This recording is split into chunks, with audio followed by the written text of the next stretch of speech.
আপনি কি জানেন পৃথিবীর সবচেয়ে বিপজ্জনক, রহস্যময় এবং বিস্ময়কর জায়গাগুলোর একটি হল অ্যামাজন জঙ্গল? দক্ষিণ আমেরিকার বুকে বিস্তৃত এই বিশাল সবুজ সাম্রাজ্য একাধারে প্রাকৃতিক বিস্ময়, বিজ্ঞানের অজানা অধ্যায় এবং সভ্যতার গোপন ইতিহাস। এই জঙ্গল শুধু বড় গাছ আর অজস্র প্রাণীর আবাস নয়, এটা এক রহস্যময় জগৎ যেখানে প্রতিটি পাতার নিচে লুকিয়ে থাকতে পারে অজানা কোনো প্রাণী বা এমন কিছু যা এখনও মানুষের চোখে ধরা পড়েনি। প্রায় ৫৫ লক্ষ বর্গ কিলোমিটার জুড়ে ছড়িয়ে থাকা অ্যামাজন রেইন ফরেস্টকে বলা হয় পৃথিবীর ফুসফুস, কারণ এটি পৃথিবীর প্রায় ২০% অক্সিজেন সরবরাহ করে।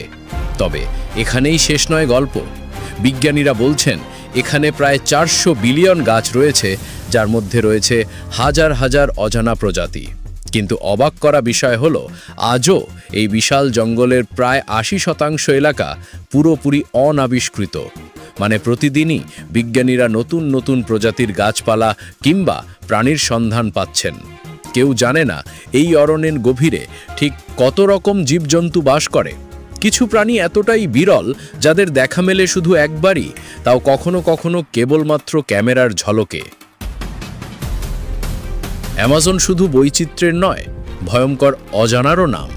এখানে আছে বোয়া আনাকোন্ডা, বিশাল এক সাপ যেটা মানুষ গিলে ফেলতে পারে।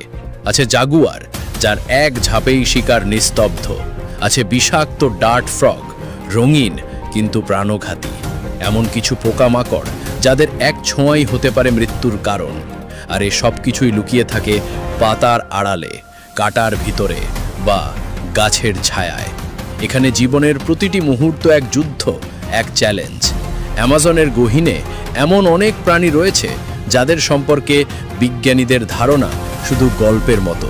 কেউ কেউ বলে এই জঙ্গলে এমন কিছু বিশাল প্রাণী রয়েছে যাদের এখনও কেউ চোখে দেখেনি, কিন্তু প্রাচীন আদিবাসী কাহিনীতে তাদের অস্তিত্ব লেখা আছে স্পষ্টভাবে। এই জঙ্গল শুধু প্রাণীর জন্যই বিখ্যাত নয়, মানুষও এখানে রয়ে গেছে অজানা।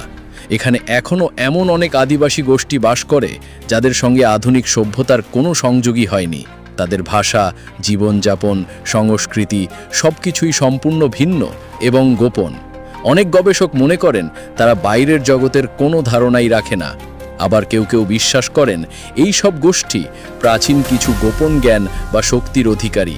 অনেক সময় তাদের সম্পর্কে অদ্ভুত সব গুজব ছড়িয়ে পড়ে, যেমন তারা নাকি আধ্যাত্মিক শক্তি ব্যবহার করে জঙ্গলের প্রাণীদের নিয়ন্ত্রণ করতে পারে, অথবা জানে এমন ওষুধের কথা যা আধুনিক চিকিৎসা বিজ্ঞানের বাইরে। অ্যামাজন রেইন ফরেস্টে একবার ঢুকলে আপনি যেন অন্য এক গ্রহে প্রবেশ করেন। এখানে দিনের পর দিন সূর্যের আলো মাটি পর্যন্ত পৌঁছায় না। গাছের ডালপালা, লতাপাতা, ছায়া আর আর্দ্রতা একসঙ্গে তৈরি করে এক রহস্যময় পরিবেশ। বৃষ্টিপাত হয় এত বেশি যে মনে হয় আকাশ যেন কখনোই শুকায় না। চারিদিকে শুধু সবুজ, তার ভিতরেও লুকিয়ে থাকে হাজারো রং, শব্দ আর স্পর্শ। একটি পাতা পড়ার শব্দ, দূরে কোনো প্রাণীর ডাক, হালকা হাওয়ার গুনগুন, সবকিছু মিলিয়ে এই জঙ্গল যেন এক জীবন্ত মিউজিক। এত রহস্য, এত বিপদ আর এত অজানা থাকা সত্ত্বেও মানুষ কেন ছুটে যায় অ্যামাজনের দিকে? কারণ এই জঙ্গল শুধু ভয়ের নয়, বিস্ময়েরও। প্রকৃতির এই জাদুকরী বইয়ের প্রতিটি পাতায় লেখা আছে নতুন এক গল্প। অ্যামাজন এমন একটা জায়গা যেখানে আপনি নিজেকে হারিয়ে ফেলতে পারেন, আবার খুঁজে পেতে পারেন নতুন করে। এটা একটা জায়গা নয়, এটা একটা অনুভূতি, একটা অভিযাত্রা, রহস্যময়, অভাবনীয় এবং কখনো কখনো অবিশ্বাস্য। অ্যামাজন জঙ্গল আমাদের মনে করিয়ে দেয় পৃথিবী এখনও সম্পূর্ণভাবে আবিষ্কৃত নয়। আমরা যতই প্রযুক্তিতে এগিয়ে যাই না কেন, প্রকৃতির কিছু রহস্য আজও রয়ে গেছে আমাদের ধরাছোঁয়ার বাইরে। আর এই রহস্যই আমাদের টেনে নিয়ে যায় অ্যামাজনের দিকে, প্রতিবার নতুন করে, আরও গভীরে।